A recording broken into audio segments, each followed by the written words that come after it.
नमस्कार। चलिए आज एक ऐसी कहानी की परतों को खोलते हैं जो एक ठंडी सुनसान रात से शुरू होती है और एक ऐसे सच पर जाकर खत्म होती है जो किसी की भी होश उड़ा दे। देखते हैं कि कैसे ये कहानी डर, सस्पेंस और एक सबक के धागों से बुनी गई है। तो ये कहानी हमें सीधे एक बहुत ही भयानक सवाल के सामने लाकर खड़ा कर देती है। जरा सोच कर देखिए, एक ऐसा सवाल जो किसी की भी रातों की नींद उड़ाने के लिए काफी है, और इस कहानी के किरदारों को तो असल में इस मुसीबत का सामना करना पड़ रहा है। तो कहानी का पहला हिस्सा एक रहस्यमयी मेहमान। यहीं से उस भयानक रात की शुरुआत होती है। कहानी में दो दोस्त हैं, माधव और रामलाल। उनकी दोस्ती का इम्तिहान तब शुरू होता है जब एक रात रामलाल डर से कांपता हुआ माधव के दरवाजे पर दस्तक देता है। और वजह है उनके घर के बाहर पड़ी एक लाश। बस यहीं से रहस्य का जाल बुनना शुरू हो जाता है।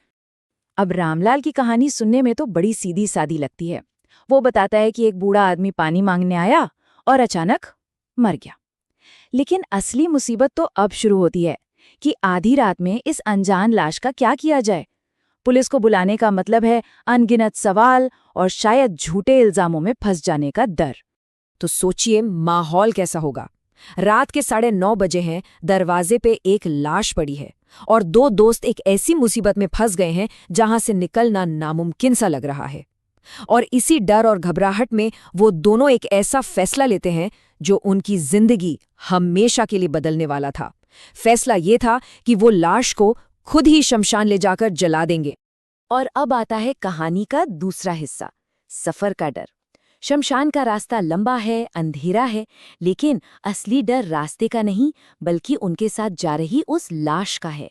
जैसे ही वो दोनों लाश को उठाने की कोशिश करते हैं, कुछ ऐसा होता है जो उनके रोंगटे खड़े कर देता है। एक पल के लिए लाश अपनी जगह से गायब हो जाती है और फिर अगले ही पल वहीं वापस आ जाती है। उनके दिमाग में तो बस एक ही सवाल गूंज रहा था कि कोई लाश खुद ब खुद कैसे हिल सकती है। और बस इसी पल कहानी एक मामूली से अपराध से कहीं ज्यादा डरावनी बन जाती है। वो बेजान लाश अचानक रामलाल से बोल पड़ती है, मेरा क्रियाकर्म अच्छे से करना। सोच कर देखिए उस खौफ को जो रामलाल ने उस वक्त महसूस किया होगा। इसके बाद तो डर हर पल हर सेकंड बढ़ता जाता है। जैसे ही वो स्कूटर पर लाश को रखकर शमशान के लिए निकलते हैं, आसमान में जोर से बिजली कड़कने लगती है और एक तेज तूफान शुरू हो जाता है।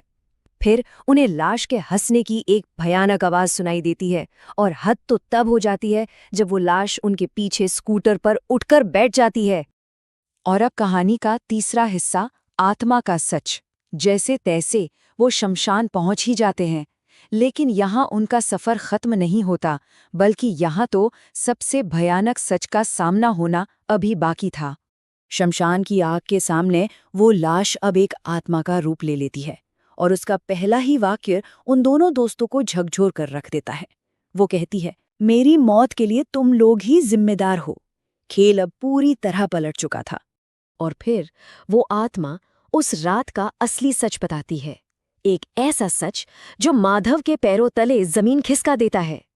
वो आत्मा रामलाल की ओर इशारा करके कहती है, तू मुझे झूठ बोलकर अपने घर ले गया और फिर मेरा दम घोटकर मुझे मार डाला। तो ये थी असली कहानी। रामलाल को कोई लाश नहीं मिली थी, उसने तो खुद एक बेगुनाह की जान ली थी। उसने उस बूढ़े आदमी को धोखा देकर घर बुलाया, उसे मारा और फिर अपने ही दोस्त माधव को भी इस घिनौने अपराध में भागीदार बना लिया। अब आता है कहानी का चौथा हिस्सा, पापी का अंत। सच सामने आ चुका है और अब हिसाब का वक्त है। अब वो आत्मा अपना बदला लेती है। वो रामलाल को कसकर पकड़ लेती है और उसे जबरदस्ती उस जलती चिता की ओर घसीटने लगती है जहां उसे उसके कर्मों की सजा मिलनी थी। फिर वो आत्मा माधव की ओर मुड़ती है और उसे एक ऐसा हुक्म देती है जिसे सुनकर उसकी रूह कांप जाती है। वो कहती है कि माधव को अपने ही दोस्त को उसी चिता में जलाना होगा। माधव, जो अब तक बस एक मददगार था, अब अनजाने में ही न्याय करने वाला बन गया था। कहानी का आखिरी पड़ाव, न्याय की अग्नि। यहाँ कहानी अपने अंत पर पहुंचती है और हमें एक बहुत ही गहरा सबक सिखाकर जाती है। कहानी का आखिरी मंजर सच में दिल दहला देने वाला है। एक तरफ आग में जलते हुए रामलाल की चीखें गूंज रही हैं और दूसरी तरफ आत्मा की जीत की हंसी, और माधव बस खड़ा ये सब देख रहा है। एक ऐसा गवाह जो चाहकर भी कुछ नहीं कर सकता। एक ही आग में एक पापी को सजा मिल रही है और एक आत्मा को मुक्ति। कहानी का अंत एक बहुत पुरानी लेकिन सच्ची कहावत को सच साबित करता है। पाप का घड़ा एक न एक दिन जरूर भरता है।